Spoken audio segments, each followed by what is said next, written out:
Hello বন্ধুরা, সবাই কেমন আছেন? আশা করি সবাই অনেক অনেক ভালো আছেন। তো বন্ধুরা দেখতে পাচ্ছেন যে MIUI12 কিন্তু আমি পেয়ে গিয়েছি এবং এখানে কিন্তু K20 Pro এবং K20-তে কিন্তু অটোমেটিক আপডেট চলে এসেছে। দেখতে পাচ্ছেন অ্যাবাউট ফোনে গিয়ে এখানে কিন্তু দেখতে পাচ্ছেন আমার কিন্তু MIUI12 ভার্সন কিন্তু চলে এসেছে।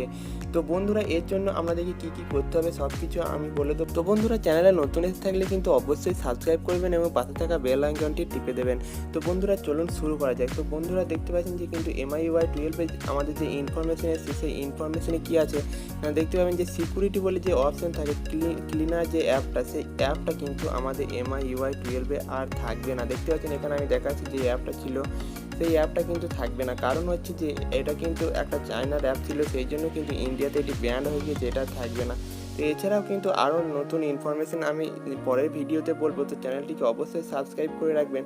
তো বন্ধুরা আপনাদের ফোনের নামটি নিচে কমেন্ট বক্সে কিন্তু জানাবেন, তারপরেই কিন্তু আমি পরের ভিডিওতে আপনাদেরকে বলে দেবো যে কিভাবে এটি ডাউনলোড করে ইনস্টল করতে হবে MIUI12। তো বন্ধুরা আজকে পর্যন্ত এটুকুই, বাই বাই।